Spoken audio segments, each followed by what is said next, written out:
de hablar un poquito del reto de la anticoagulación en el adulto mayor. Eh, Espero que queden muchas preguntas y espero al final de la charla poder compartir con ustedes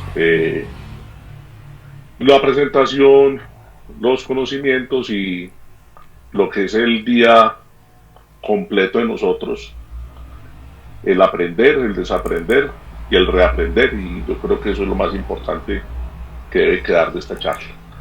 Entonces recuerden que la sangre líquida normalmente tiene un proceso muy grande para poder circular.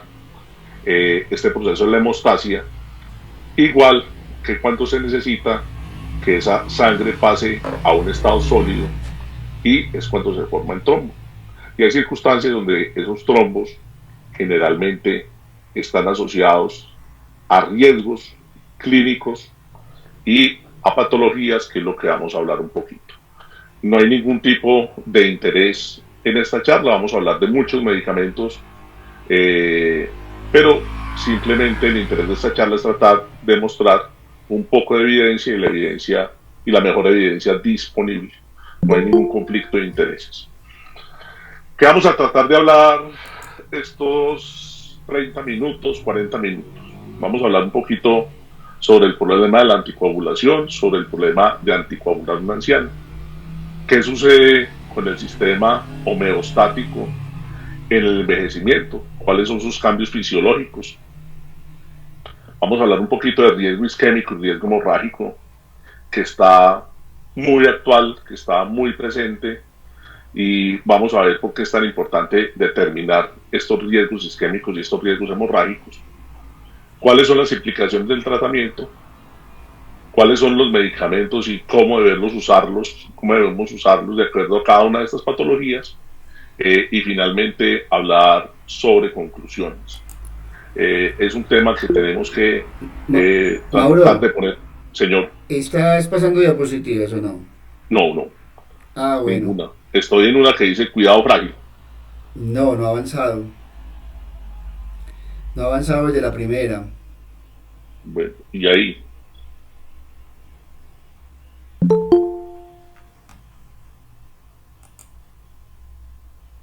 No. Ah, bueno, ahí ya está el conflicto de interés.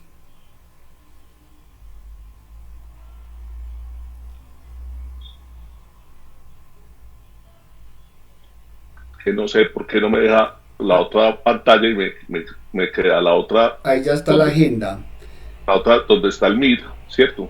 Pero que me va a tocar pasarlas así de otra forma, a ver si se ve. Bueno, entonces ahí se ve bien la pantalla. Entonces estamos en la agenda, ¿cierto? Esto es que vamos a Sí, hablar. Listo. Sobre el problema, ¿cierto? Y sobre todo que esto hay que tomarlo, toda esta información, muy juiciosos para tratar de eh, darle una solución al problema del anciano. Y es que el dilema de anticoagular un anciano comienza del mismo momento en que definimos si hay que anticoagularlo o no. ¿Por qué? Porque generalmente el paciente que tiene mayor riesgo de trombosis es el mismo que tiene mayor riesgo hemorrágico. Eso se sabe mucho desde los estudios del 2000, del 2010, y básicamente ese dilema de anticoagular un paciente anciano siempre ha estado y es parte del estado del arte de anticoagular a ancianos, ¿cierto? Entonces, siempre debemos sospechar y debemos evaluar ese riesgo de trombosis y ese riesgo de hemorragia, ¿cierto? Esto es vital para todos los médicos, pero es vital sobre todo para nosotros los geriatras, que día a día vemos el problema de la trombosis, pero día a día también vemos el problema de la hemorragia, y para todos en los servicios de hospitalización esto es extremadamente frecuente. Y tenemos eh, una herramienta muy importante, que es la evaluación geriátrica multidimensional, ¿cierto? Todos somos muy juiciosos en mirar toda la parte médica como tal, ¿cierto? Pero siempre tenemos que evaluar ese paciente anciano como un continuo, ¿cierto? Un continuo de un problema médico, ¿sí? De un problema afectivo, mirar toda la parte social, mirar toda la parte funcional, mirar toda la parte espiritual, mirar los ingresos, mirar el medio ambiente, mirar su nivel cognitivo, tener en cuenta todo su espacio de vida, su domicilio, las redes percibidas. Y esto hace que la evaluación geriátrica multidimensional sea el, la principal herramienta que tengamos nosotros para definir cómo debemos anticoagular a un anciano. Los retos de anticoagulación son muy altos y empiezan desde la misma proyección demográfica, debido a que hay un envejecimiento progresivo de la población. En la población de edad avanzada, la enfermedad cardiovascular sigue siendo la principal causa de muerte, representa alrededor del 45% de las personas mayores de 65 años. La enfermedad cardiovascular, aparte de eso, de ser muy mortal, también es una enfermedad que genera enorme morbilidad y grandes costos en salud. Recordar que la insuficiencia cardíaca crónica es la causa más frecuente de hospitalizaciones repetidas y que la fibrilación auricular y la insuficiencia cardíaca son un círculo vicioso que potencialmente generan gran deterioro clínico, funcional, cognitivo y, de acuerdo a ello, dependencia. Entonces, eso es parte de esos retos de anticoagular del paciente. Lo otro es que ha sido muy difícil extrapolar toda la evidencia científica hacia los ancianos, porque recuerden que generalmente los pacientes mayores de 75 años son sacados de los estudios generalmente y esos grupos poblacionales más jóvenes son los que nos ayudan a extraer esa información para definir cuándo debemos anticoagular y cuándo no, ¿cierto? Entonces recuerden que generalmente todos esos ancianos no están representados en esos ensayos clínicos, ¿sí? Pero tenemos que recordar que hoy por hoy los ancianos, el adulto mayor, es un anciano del mundo real, ¿cierto? Y también con todo lo que hemos conocido, con los Big Data, con los estudios de la vida real, generalmente toda esa información en salud que no se da en los ensayos clínicos aleatorizados convencionales, está saliendo a flote y está diciéndonos definitivamente que los ancianos los debemos anticoagular y no es que haya una receta especial para cada anciano, sino que todo tiene que ser muy individualizado. ¿Y por qué individualizado? ¿Cierto? No sé si de pronto esta película la han tenido, la han podido conocer, se llama Father. Esta película es una adaptación de una obra de teatro francesa y aquí Anthony, que es representado por Anthony Hopkins, es un anciano con una demencia, ¿cierto? Su hija lo tiene que cuidar, pero pasan por una cantidad de cosas y básicamente es para mostrar que el anciano del mundo real es un anciano heterogéneo, ¿cierto? Es un anciano que tiene gran cantidad de morbilidad, múltiples enfermedades cardiovasculares, enfermedad renal, enfermedad hepática avanzada. Y generalmente esas situaciones no son completas, no están en las guías clínicas. Entonces es ahí donde se nos dificulta tanto tomar decisiones en cuanto al diagnóstico y en cuanto al tratamiento. Pero es acá donde generalmente nosotros, así como Anthony Hopkins se ganó un Oscar por esta película a mejor actor, es donde nosotros tenemos que actuar con certeza, con sensatez y revisar muy bien todo eso que estamos hablando de la evaluación geriátrica multidimensional, mirar esa comorbilidad, mirar la polimedicación, mirar la polifarmacia. Generalmente todos los pacientes que nosotros atendemos tienen más de 5 fármacos, revisar las interacciones medicamentosas y casi siempre esas enfermedades cardiovasculares, hoy por hoy, todavía falta mucho, se está trabajando, pero esos índices pronósticos no tienen en cuenta la fragilidad, muy pocos tienen en cuenta el deterioro cognitivo, muy pocos tienen en cuenta la dependencia funcional que se valora a través de la escala de ranking y muy pocos evalúan el soporte social y la velocidad de la marcha, a pesar de que una de las cosas donde más se está trabajando ahorita es la cardiogeriatría, ¿cierto? Y hay que recordar que ese anciano del mundo real, todos esos factores los tenemos que evaluar, porque son valores pronósticos muy importantes, ¿sí? Por eso es que en esta charla lo que buscamos es tratar de individualizar y tratar de tener una serie de conocimientos y habilidades clínicas que nos ayuden a definir una anticoagulación segura, establecer siempre esa relación riesgo-beneficio y las decisiones éticas que tomamos todos los días. Este abuelito sí es tributario de anticoagulación, este abuelito sí requiere un dispositivo o no lo requiere, este abuelito sí requiere esta cirugía que es prioritaria, pero su estado clínico sí nos deja intervenirlo. O cuando vamos a colocar un nuevo medicamento o cuando vamos a retirar un dispositivo como un cardiodesfibrilador implantable. Y es acá donde empezamos a mirar un poquito los cambios que suceden durante el envejecimiento, ¿cierto? Entonces, recuerden que generalmente esos cambios tienen que ver sobre todo con cambios procoagulantes. Hay un incremento en los niveles de fibrinógeno, las plaquetas del anciano presentan mayor actividad y aumento en la actividad plaquetaria, tienen los niveles más altos de factor de von Willebrand y de factor 8 de la coagulación.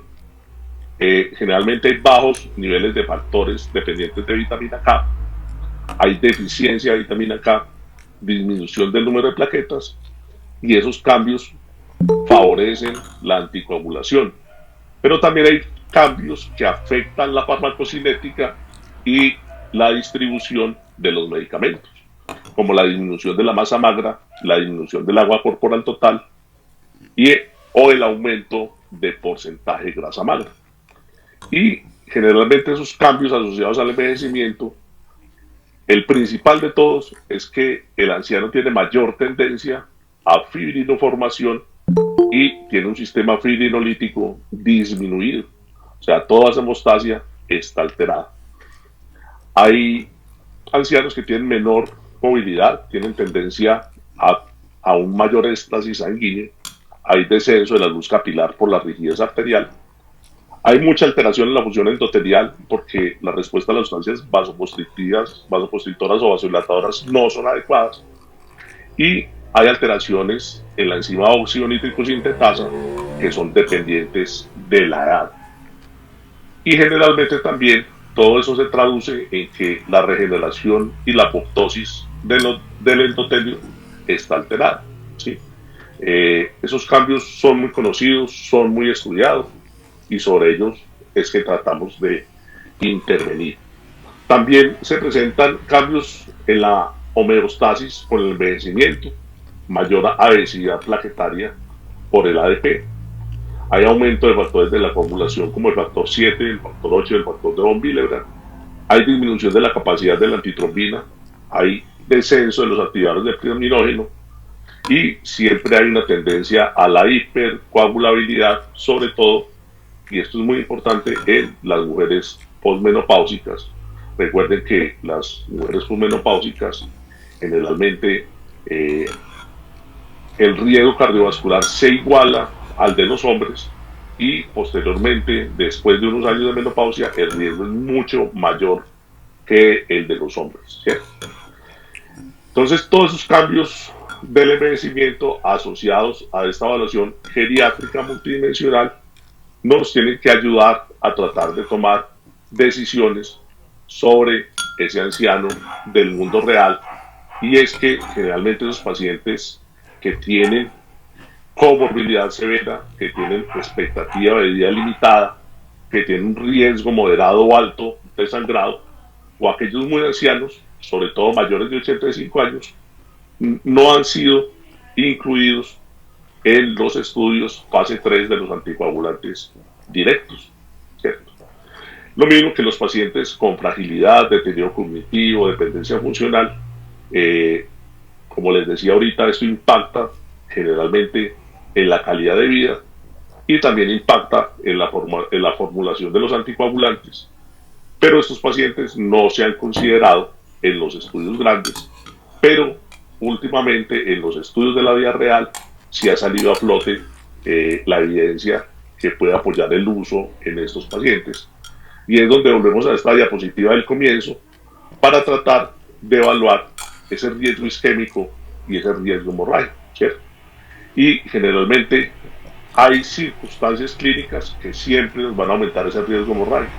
¿Cuál? La hipertensión arterial, la insuficiencia renal, la hepatopatía, el alcoholismo, la polifarmacia, y generalmente siempre esto lo tenemos que tratar de evaluar monitorizando la adherencia del anciano y realizando esa evaluación geriátrica multidimensional. ¿Qué ha pasado con los medicamentos anticoagulantes? Entonces, miren que teníamos desde 1930 el uso de heparina. En 1940 aparecen los medicamentos que actúan sobre la vitamina K, ¿cierto? Sobre todo sobre los factores 2, 7, 9 y 10 de la coagulación, proteína C y S, warfarina sódica. En 1980 aparecen las heparinas de bajo peso molecular que generalmente actúan sobre la antitrombina. En 1990 aparecen algunos primeros inhibidores de la trombina sobre el factor 2A. Aparece el cimelagatrán, que sale del mercado por ser muy hepatotóxico. En el 2002 aparecen los inhibidores indirectos del factor 10 activado, y en el 2004 aparecen los inhibidores orales directos de las trombinas, ¿cierto? Y es cuando del 2008 hacia acá es que ustedes ven la evidencia anteriormente en toda la literatura como los nuevos anticoagulantes orales. Hay muchos estudios que todavía dicen nuevos anticoagulantes orales, pero realmente estos medicamentos son anticoagulantes directos orales que inhiben el factor 10 activado. Y esa es la evolución de todos estos medicamentos. En esta otra diapositiva vemos los diferentes sitios de acción, ¿cierto? Entonces tenemos una vía oral directa donde los antagonistas de la vitamina K inhiben la síntesis hepática de los diversos factores de la coagulación. Vemos cómo el rivaroxaban, el apixaban y el edoxaban actúan sobre el factor 10 activado, y el dabigatran sobre la trombina, sobre el factor 2A, ¿sí? Les contaba ahorita que ese que está ahí, que es el cimelagatrán, salió por toxicidad hepática, y por la otra vía parenteral indirecta también vemos los medicamentos que actúan sobre el factor 10 activado, pero que requieren un uso intravenoso o subcutáneo, como el fundaparinos o todas las heparinas de bajo peso molecular o la heparina no fraccionada, ¿cierto? Esto es la vía de la coagulación, ¿sí? Recuerden que todo esto actúa sobre todo en esa vía final común después del factor 10A activado. Pero ¿cuáles son esas características clínicas que hacen estos medicamentos diferentes, ¿cierto? Entonces vemos generalmente cómo el dabigatran, su objetivo principal es la trombina, el rivaroxaban factor 10 activado, el apixaban factor 10 activado y el edoxaban factor 10 activado. Todos tienen una buena biodisponibilidad oral, ¿cierto? La principal disponibilidad oral la tiene el rivaroxaban entre un 80 y un 100%, el apixaban aproximadamente un 66%, el edoxaban un 50% y el dabigatran un 6.5%. El que más se une a las proteínas plasmáticas es el rivaroxaban, sigue el apixaban y luego el edoxaban. Las dosis, generalmente el dabigatran es fijo, se debe dar 2 veces al día, el rivaroxaban fijo 1 vez al día, el apixaban fijo 2 veces al día y el edoxaban fijo 1 vez al día. Recuerden que el dabigatran es un profármaco, los otros 3 son fármacos. Recordar el tiempo de vida media, que es muy importante. Generalmente la vida media es de 12 a 14 horas para el dabigatran, para el rivaroxaban para pacientes jóvenes entre 5 y 9 horas, para pacientes ancianos entre 11 y 13 horas. El apixaban entre 8 y 13 horas, el edoxaban entre 9 y 11 horas. El tiempo máximo de acción rivaroxaban son 6 horas, del dabigatran, perdón. Del rivaroxaban 2 a 4 horas, apixaban 1 a 3 horas, edoxaban 1 a 2 horas.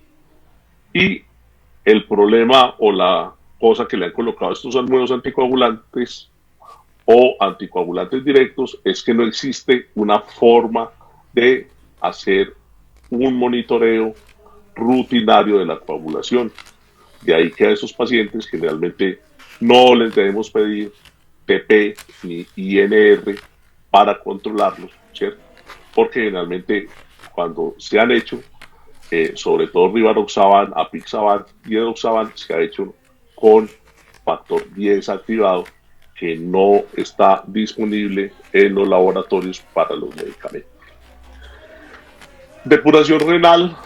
Mire, la depuración renal de la vigatán es del 80%, el rivaroxaban 33%, adicional, un 33% requiere inactivación a través de un metabolito, de degradación de un metabolito, el apixaban 25% menos de depuración renal, el edoxaban 35%, y generalmente las posibles interacciones, a pesar de que tienen interacciones sobre todo con inhibidores potentes del citrocromo, generalmente son medicamentos que tienen un potencial de interacción menor que la warfarina sódica, y que generalmente esto también nos hace más seguros, sobre todo en los casos de polifarmacia. Y cuando miramos el escenario clínico, estamos mirando la indicación médica, ¿cierto? ¿En quién está indicado los anticoagulantes? Entonces, está indicado en trombo intracavitario, pacientes con fibrilación auricular, pacientes con enfermedad cerebrovascular isquémica, pacientes que tienen trombos intraarteriales, síndromes coronarios agudos, pacientes que tienen enfermedad tromboembólica venosa, trombosis venosa profunda o TEP, y esas son las indicaciones médicas para anticoagular un paciente. ¿Qué pasa en los pacientes con fibrilación auricular? ¿Cierto? Recuerden que es la principal arritmia de la práctica clínica, que es una enfermedad dependiente de la estructura cardíaca y del envejecimiento.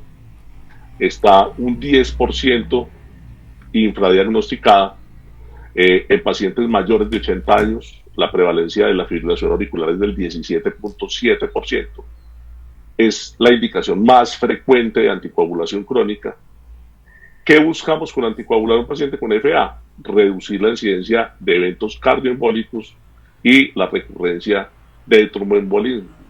En el anciano buscamos la probabilidad de evitar el deterioro funcional, de evitar mortalidad por enfermedad cerebrovascular y la pobre calidad de vida. Entonces, por eso debemos anticoagular en nuestros pacientes.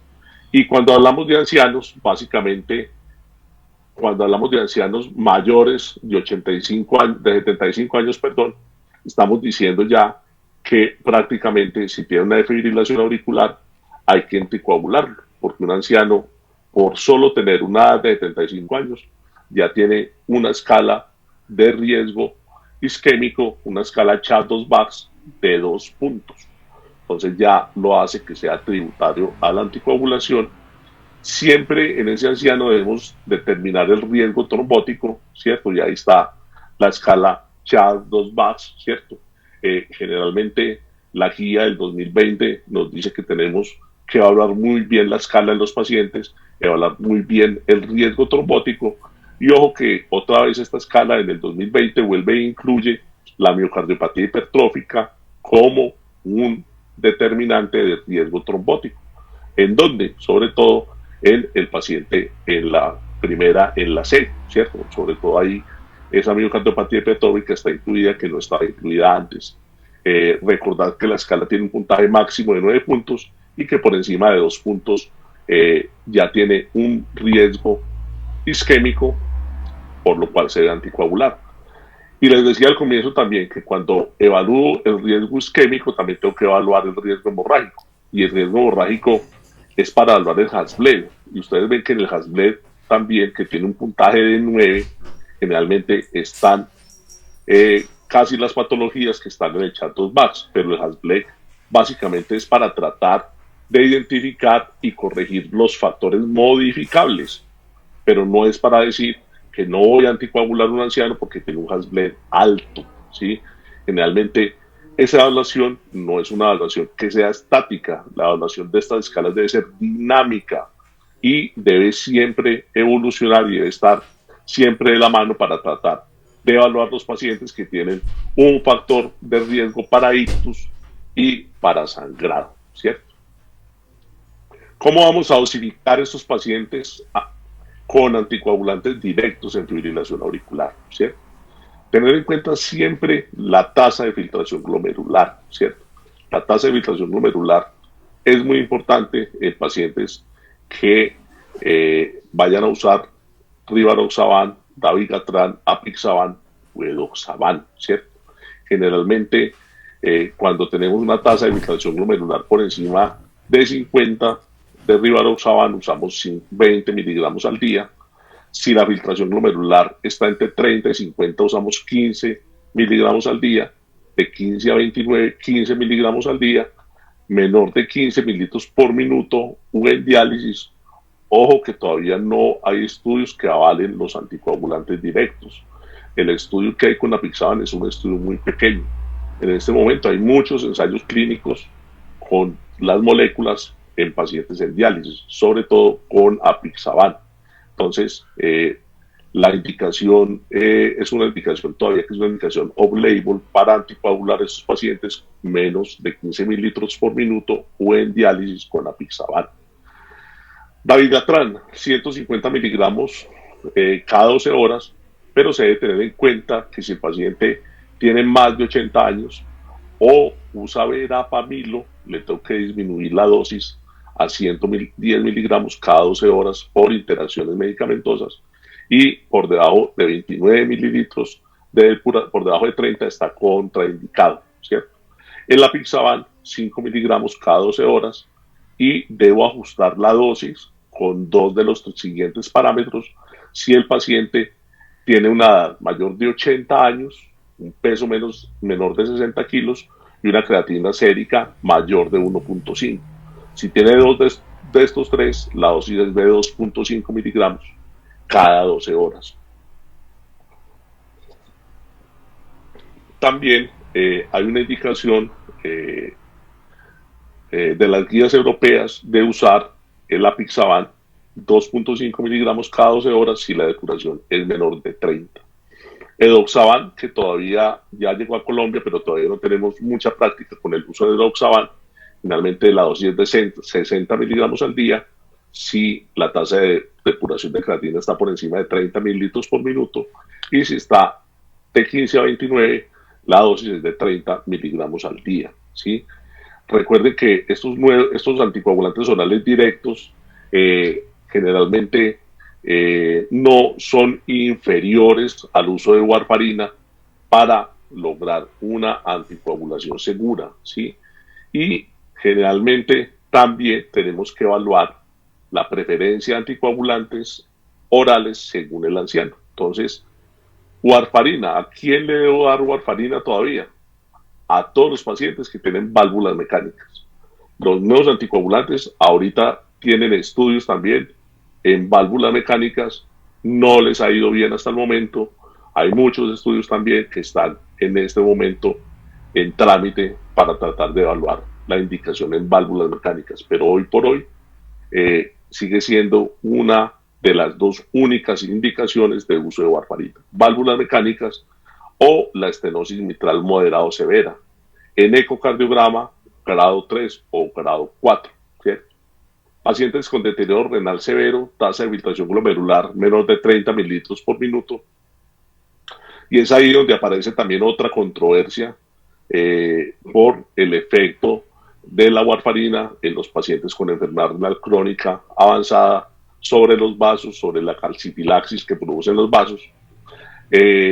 Pacientes que tengan pobre adherencia a medicamentos, porque recuerden que la warfarina tiene una mayor vida media, ¿cierto? Los costos siguen limitando mucho la atención. Hoy por hoy está difícil inclusive conseguir genéricos adecuados de warfarina. Cada vez es más difícil conseguir la molécula original. Y generalmente los pacientes que han tenido historia de sangrado gastrointestinal, eh, es preferible tenerlos con warfarina o con apixaban, que podría ser una opción. Recuerden que el apixaban es un poquito menos gastrolesivo que el dabigatran y que el rivaroxaban, entonces por eso una opción es la apixaban. Pero definitivamente todos los anticoagulantes orales específicos directos eh, son menos sus impactos sobre hemorragia intracerebral cuando el paciente tiene un tiempo de terapia menor del 60%, es un paciente que no está adecuadamente anticoagulado, que tiene un INR inestable. Esos pacientes generalmente requieren anticoagulantes directos. Los pacientes que no desean cumplimiento de esquemas de 2 dosis al día, se puede preferir el rivaroxaban. Pacientes que tengan interacciones farmacológicas frecuentes, es mejor un anticoagulante directo. Y en pacientes que tienen historia de dispepsia, se prefiere la apixaban. No le vayan a mandar nunca dabigatran de paciente, porque ese paciente no va a volver a su consulta nunca, porque el dabigatran es muy gastrolesivo, ocasiona mucha dispepsia. El rivaroxaban en menor cuantía también puede ocasionar dispepsia, y en esa parte de gastrolesividad tiene un poquito menos interacción el apixaban. Son múltiples los metaanálisis, pero los más grandes son esos 5 que hay: el RELAI, el ROCKED-AFS, el ROCKED-AF, el Aristóteles, el Engage, el TIMI-48, todos demostraron que en comparación con la warfarina, las dosis estándar de los anticoagulantes directos son más efectivas y seguras, y los datos observacionales posteriores a la comercialización, o sea, los estudios de la vida real, nos hablan que definitivamente esa eficacia y esa seguridad del dabigatran, del rivaroxaban, del apixaban y del oxaban frente a warfarina son coherentes, y que tienen que van de la mano de los metaanálisis, sobre todo en los pacientes mayores de 35 años. Dada esa evidencia, es conveniente poner a los pacientes anticoagulantes directos en fibrilación auricular, y siempre informarles que tenemos esta opción terapéutica para ellos.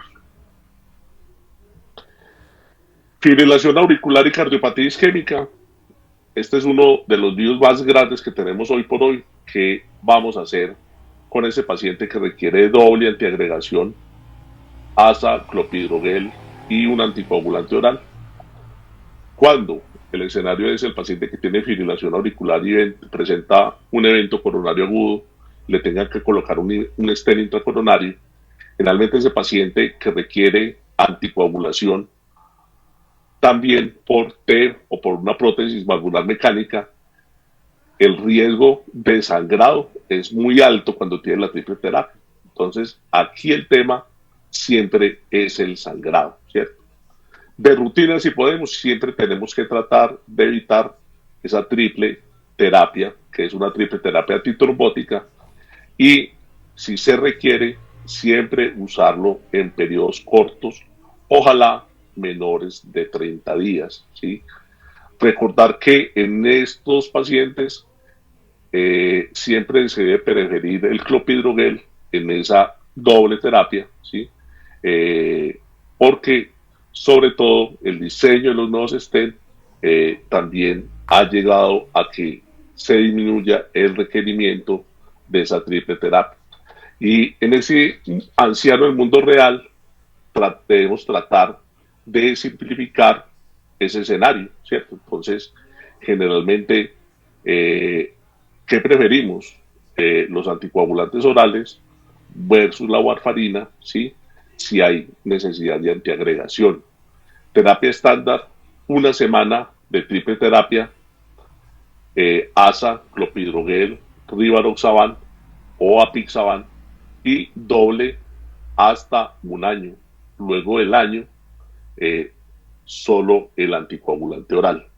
Entonces, generalmente, si se usa durante una semana, ¿cierto? Usamos dosis de 100 miligramos de ASA, 75 miligramos de clopidogrel, 15 miligramos de rivaroxaban o apixaban 5 miligramos cada 12 horas. Esos son los que hay hoy por hoy, todos son con clopidogrel. Si el riesgo de trombosis del estén es muy alto, se recomienda esa triple terapia un mes, ¿sí? Y si el riesgo de sangrado es mayor, hay que evaluar siempre el uso de esa terapia reducida.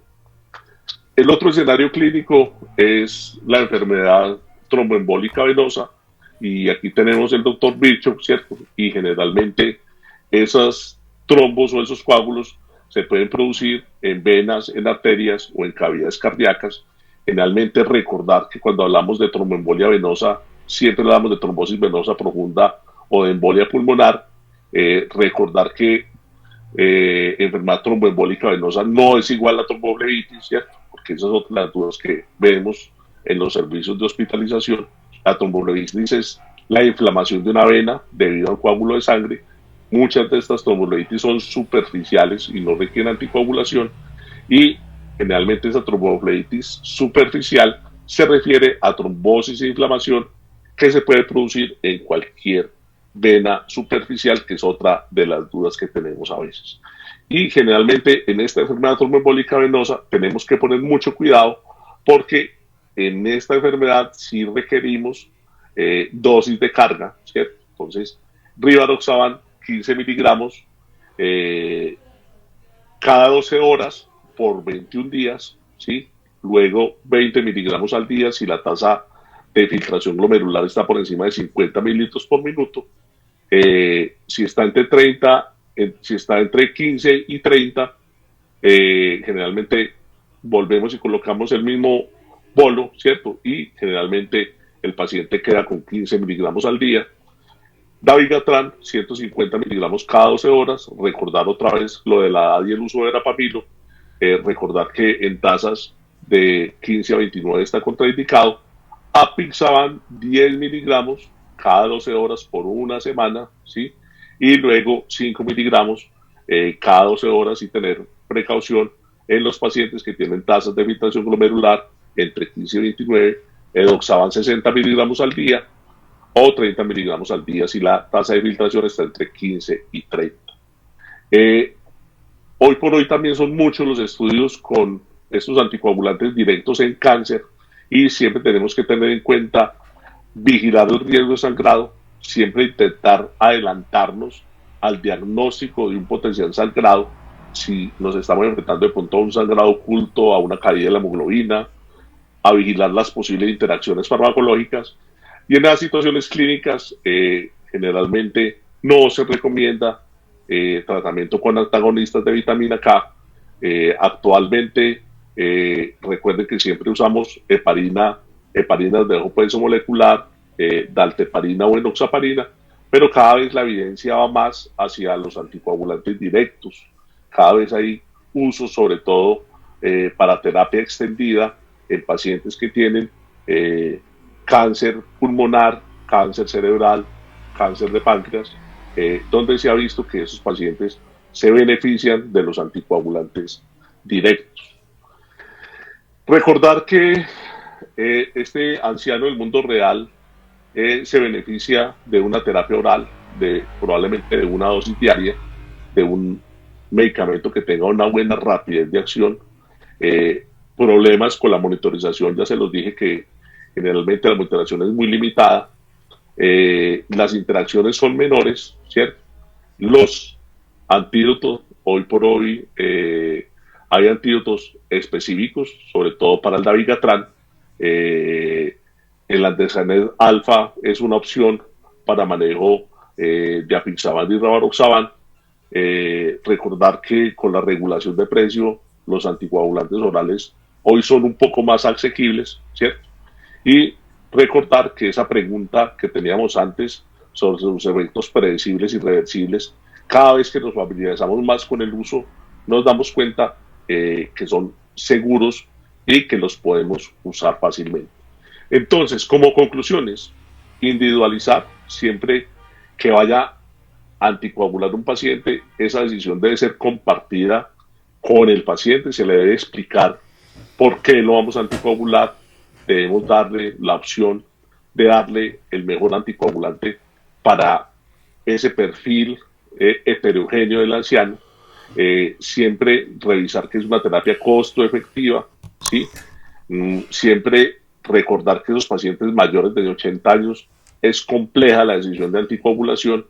Eh, Recordar que los pacientes que tienen mucha dependencia funcional, no hay datos que permitan suponer un beneficio explícito de prevenir un cardioembolismo en esos pacientes o en esos pacientes que no tengan un adecuado potencial rehabilitatorio o una expectativa de vida. Son pacientes que no debemos anticoagular. La anticoagulación oral en el anciano ante situaciones complejas, tratamientos sencillos, y eso es lo que buscamos con eso. Y necesitamos en el anciano del mundo real un medicamento ideal que sea para su heterogeneidad, que sea bien conocido por el médico, que se pueda dar por el sistema, por el plan de beneficio de salud, pero hay otra de las críticas grandes porque muchas veces nosotros lo oímos todos los días, para poderle dar salida a veces a un paciente necesitamos que llegue el anticoagulante o tenemos que esperar que la familia lo reclame o todos correr a ver si tiene muestras para darle y eso lo hacemos cuando está en el hospital, pero el plan de beneficio de salud parece un urbano y parece otro rural. Entonces, también lograr que haya una adherencia externa para que el paciente le den el medicamento. Entre esas ventajas grandes es que son fármacos cómodos, que son fármacos seguros, que se reducen las interacciones farmacológicas. Y lo que les decía ahorita es un tratamiento sencillo y es una muy buena opción. Recordar esta mnemotecnia cuando vayan a mandar un anticoagulante oral ¿cierto? Tener en cuenta el peso anormal, sobre todo pacientes que vayamos a anticoagular con apixaban, siempre hacer escalas para el riesgo de hemorragia, que sería la B, C, siempre revisar la depuración de creatinina, revisar drogas e interacciones y siempre revisar la edad del paciente. Muchas gracias por la atención y espero que esto sea de ayuda y nos haya ayudado un poquito a despejar dudas. Muchas gracias. Gracias.